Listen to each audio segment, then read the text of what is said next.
Welcome to the Whispering Podcast. Our goal is to change the volume on some of life's most difficult conversations. This podcast is brought to you by Wisp, a hassle-free online service that brings sexual and reproductive health to you with no appointments necessary.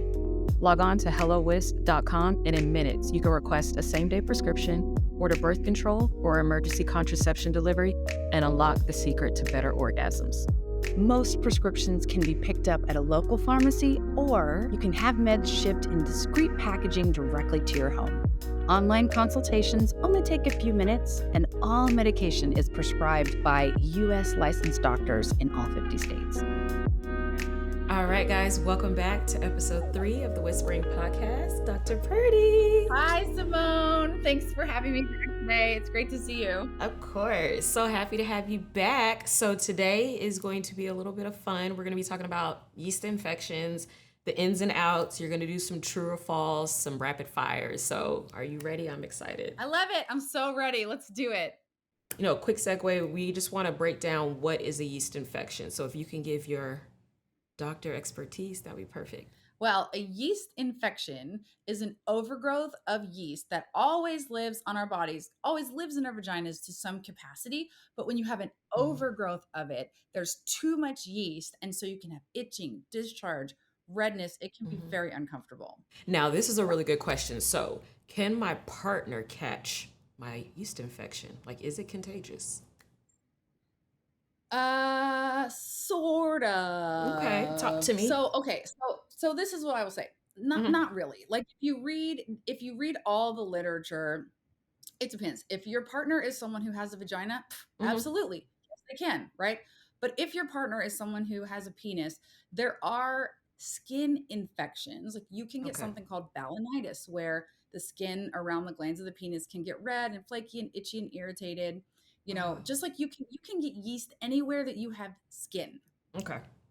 Get it under your breast. You can get it on your arm. You can get it between your toes. You can get it anywhere. And, especially men who have foreskins still, they can get yeast in there. They can get inflammation. It's called balanitis, but it's actually really, really, it's pretty rare relative to how many women get vaginal yeast infections. And the thing is, we wouldn't, and because one of the things we get asked is, I'm getting recurrent yeast infections. Can you just treat my partner? And the answer is, well, no. I mean, unless your partner obviously has red, itchy, flaky, but usually that's going to be so painful that they're not going to be able to have sex, or they're not going to want to have sex. Right. And there's not really such thing as like an invisible silent yeast infection that somebody has that we need to treat because it's covertly reinfecting you, Yeah, no, I'm totally with you, because it's always been interesting how like men are usually the source of these things, but they never have the symptoms. It's like we'll only know if they have it if we get it from them, and it's just super unfortunate, like how sensitive our vagina is compared to theirs. It's just so sensitive. It's wild. Okay, now this is a very interesting. I'm not going to call it weird, but this is a very interesting question. So, can I have sex and or masturbate if I have a yeast infection? I would say, me personally, I wouldn't even want to touch myself, let alone do that. But, for those who would, is that a thing? Can you do it? A lot of people ask this question. Really? And I think that the background behind why people are asking this question is they want to make sure that they're not going to harm themselves. And they want to make sure that they're not going to make it worse or keep the treatments from working. Okay. And the best I can tell, that's really what people are trying to ask. But I agree with you. If you've ever had a really bad, like raging yeast infection, you can hardly sit still. I mean, you don't even want to wear clothes. It's so uncomfortable and irritated. The thought of any sort of other activity doesn't make a lot of sense to people who are in that situation. But it's not harmful. No, it's not going to hurt you. It's not going to harm you. May not feel great. It is quite possible, though, that it definitely could prolong the healing time because it's very inflamed, it's very irritated. And so if you're having activity in the area, then it's going to be more inflamed and more irritated, and it could potentially require a longer treatment or prolong the recovery. So Yeah, because I'm just thinking about like even using toys, anything like that, anything that's just going to already overstimulate that. It's very interesting though that people are even asking that because I'm like, again, in my head, I just would not want to be touched. It's like, take this thing away from me. I don't want it. I don't want it anymore. So, Yeah. okay, Right. guys. I mean, if that's your kink, you can to an extent still do it as long as it's not causing you any pain. Yeah. Um, But it's oh, not going to harm you. yeah. Okay. Cool. So, you ready for some true and false? I'm ready. All right, let's do it. First one. Yeast infections only occur in the vagina. And thankfully, you've already touched on this, but let's expound on it a little bit more. False. False. Yeast Okay. infections can be in all kinds of places. Actually, you know what's really common is people who have asthma and COPD and take a lot of inhalers every day. They can get Really? yeast infections in their mouth, in their throat, and in their esophagus. I, can you just go a little bit deeper on that? Because now I'm just like thinking about the esophagus and that being inflamed. Like, I couldn't. No. It's. Have you ever heard of thrush? I bet you've heard of Yes. thrush. Yes, I have. Is that what it That's is? what. Yeah. Got it. Couldn't they have picked a better name? Just like thrush. It's like, all right. Okay, I never really knew what that was. I mean, granted, because I've heard babies can get that, right? Babies get it because their immune system's not as good, Mm-hmm. right? And a lot of times, our healthy adult immune systems Yeah. will suppress yeast overgrowth. Almost always. Babies, they don't have that. And so it can be more common. And plus, they're usually breastfeeding or bottle feeding, and it's like warm, dark, moist, sugar. That's what yeast likes. So, thrush is a yeast infection of the tongue, mouth. Mm-hmm. And if it gets bad enough, I mean, people who have like radiation to the neck, immune Mm-hmm. suppressant medications, HIV patients, people who take steroids, Yeah. throat, Dear esophagus, God. pretty Oh, common. that's horrible. Okay. So next one. Having a yeast infection means that a person is unclean. No, not at all. We all so yeast lives on us, it lives in us, it lives Mm-hmm. everywhere. I mean, it's in the environment. And actually, you know what? Sometimes a yeast infection means that you're too clean. Okay. So again, if you have one, don't over cleanse yourself. Because I did hear that like if you use too much soap and things down there, scented soaps, fragrances, anything like that, that can kind of just make it worse or prolong it. It can cause it. Really, like a lot of Oh these wow. vaginal products that are Mm-hmm. designed to be used down there, Yeah. they can cause yeast infections. So you can be too clean. It's like damned if you do, damned if you don't. God. Yeah. Okay. Next one. So you can't cure a yeast infection. You just have to wait for it to go away. I mean, Not no, the high pitch. definitely. So that's, okay. I think that if somebody really wanted to split hairs and like Yeah. get very, very technical with me, they could say, oh, you'll never make all the yeast go away ever. And you're right. It lives on us. It lives in us. A little bit of yeast is natural everywhere and, around our bodies. And we're never going to get rid of all of it. So if that's Right. the way you define cure, then sure. But waiting for it to go away, it will breed like wildfire. And, Great example that here. bottle brush analogy, there's a reason why people say that. And I Yeah. do not recommend waiting for it to go away because that is a miserable existence. I recommend treating as soon as possible because there's nothing worse than going throughout your day trying not to scratch your crotch in public. Right. It's very hard. I will say this. Now, before I keep going, quick segue. So, question. When it comes to, treating anything, say for example, I don't have health insurance, but I know WISP, allows me to go through the questionnaire and it's going to be looked through by a doctor. Even though I'm not getting that actual lab test done, is it still okay for me to assume that I'm getting medication for yeast infection and it could possibly be something else? Like, what's your take on that? Because I know a lot of people it's a little controversy about it where people are like, you need to go to a doctor, but if I don't have health insurance or if I can't afford to go to urgent care, like, this is my only option. Yep. So the thing about it is this.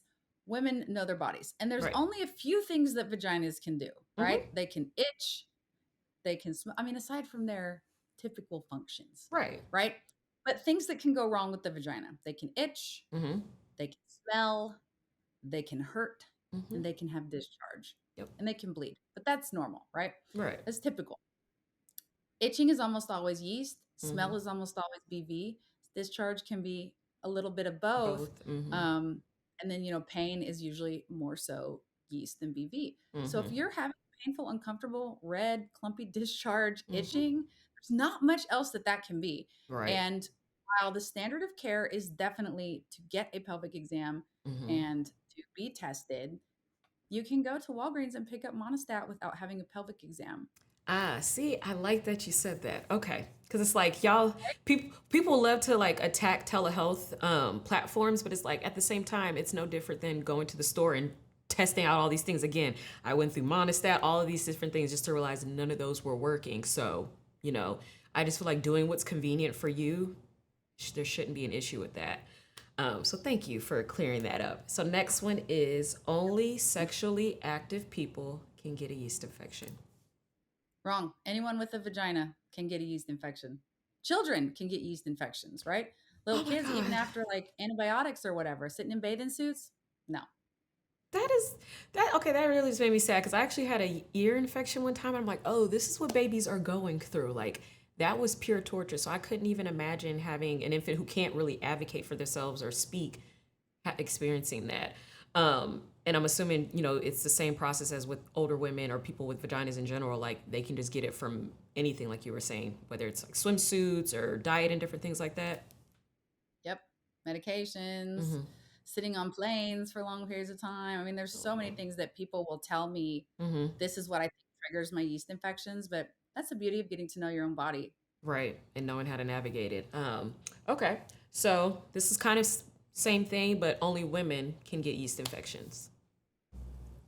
Nope. Anybody can get a yeast infection. Now, obviously, only people with vaginas can get vaginal yeast infections.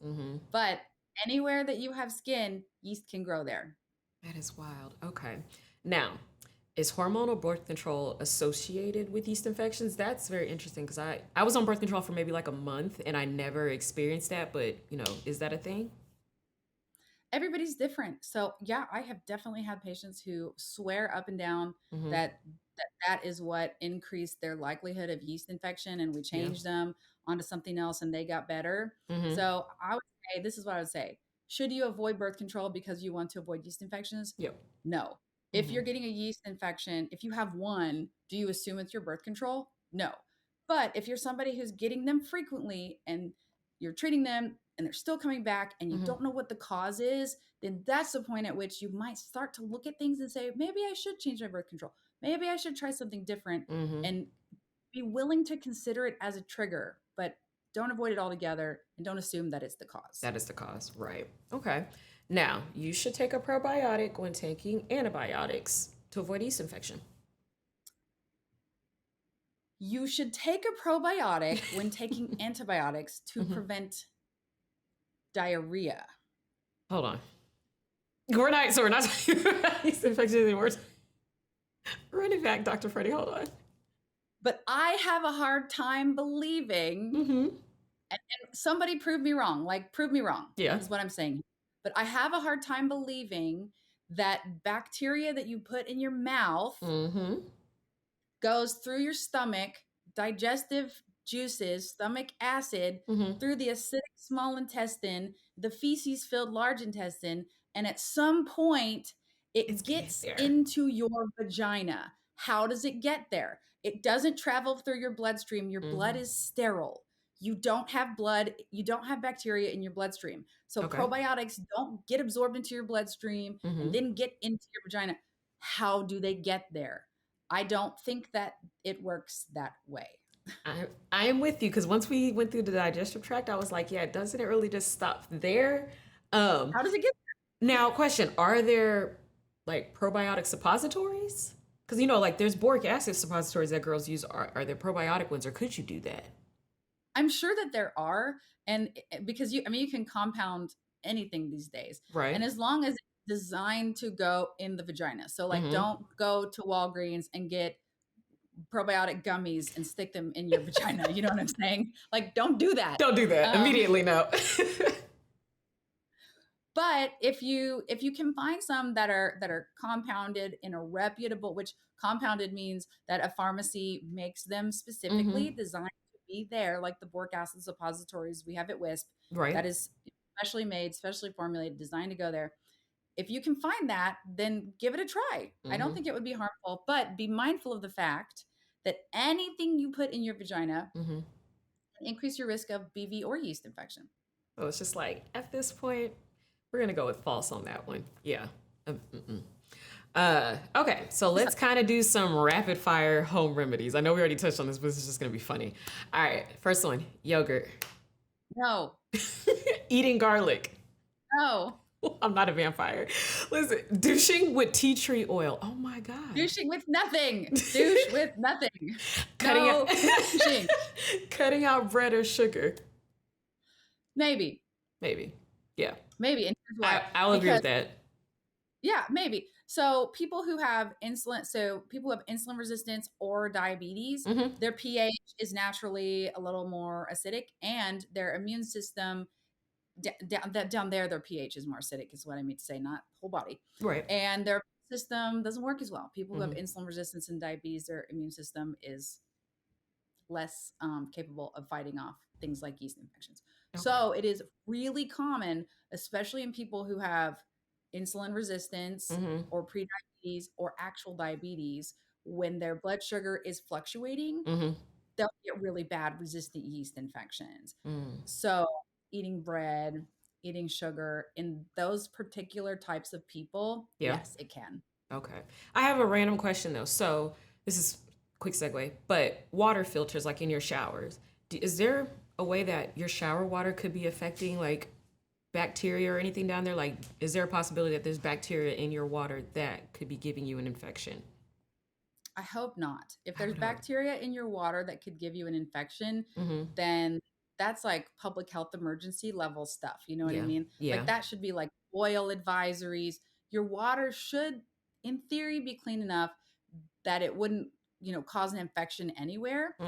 Should be. But if you have reason to believe that it's the water, then maybe get it tested. Okay, cool.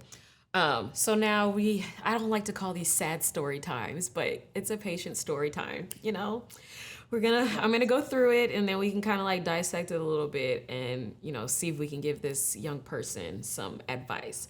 All right. I know we are. So it all started 2 days ago. On Sunday, I woke up and the first thing I noticed was that it was very itchy. I was afraid maybe I had a full UTI, so I went and peed, but there was no pain. It didn't bother me, so I left it all alone that whole day. Then yesterday, I woke up to some very intense itching and some burning. I thought it was the start of a UTI. Come Tuesday, and I knew this was something else, as the mild irritation intensified and covered more area. Oh God, all right. Wednesday was hard. I was trying to get through my shift at work with this horrible stinging and burning in my pants. Once I was alone, I just started crying. I got a 3-day treatment and I used one of the tubes before bed. Oh my God, it hurt. I'm assuming that was probably the monostat. If the pain level before was a 3, this was at least a 7.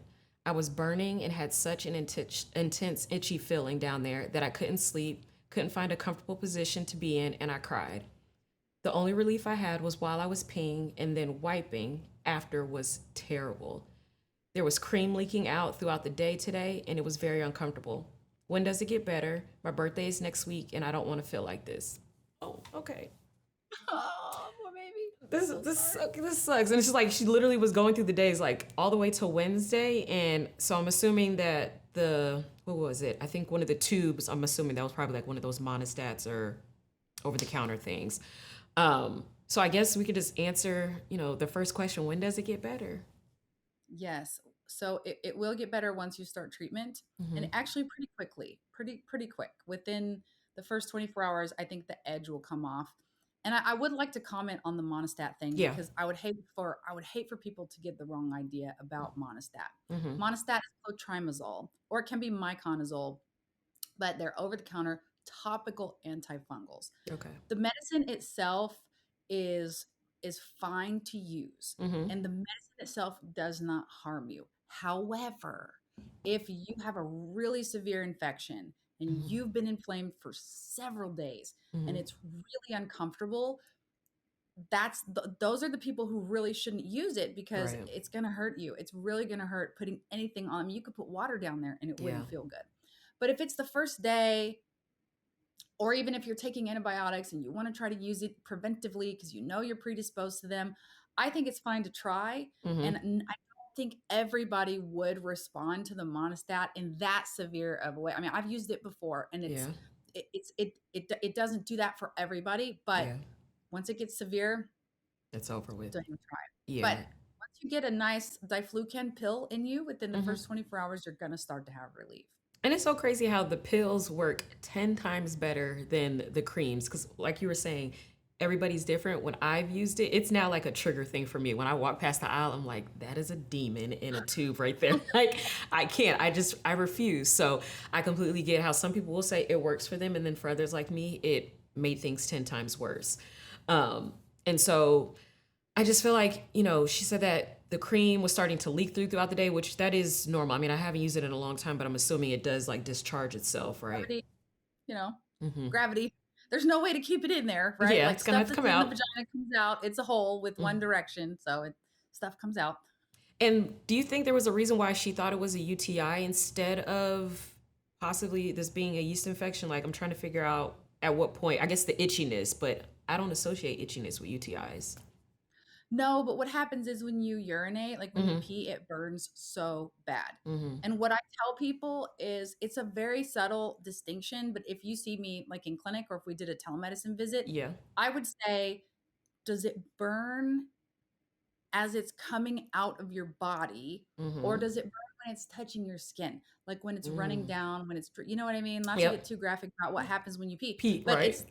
but if it burns as it's coming out, then that's more of a signal that the urethra, the bladder, the urine system is the problem.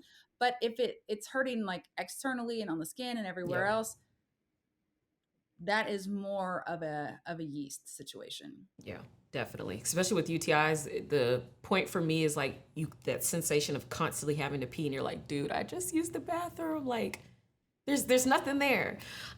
So to this patient here, like I hope since they shared this information, they've gone to see a doctor, got some help, or gone through WISP. And I hope you had a really good birthday, because that is not fun at all. But Dr. Purdy, again, thank you so much for being on this episode with me. It's so fun having you on this one, because literally last season doing this by myself is just like, talking to myself and, Lu over here. So, not that we don't all love listening to you, because we do. Well, I appreciate it. Thank you. But until next time, you guys, again, hellowisp.com for all your medical health. And Dr. Purdy, if you want to share any of your socials, I would definitely go ahead and pin that in right now. Sure. So you can so I work with WISP also, but you can find me on my personal social at America's Favorite Doctor. And I have my own website too, drlaurapurdy.com. Thanks for having me today, by the way. I love spending time with you. I know, it's always fun. But until next time, guys, be safe and take care of yourselves. Love and light.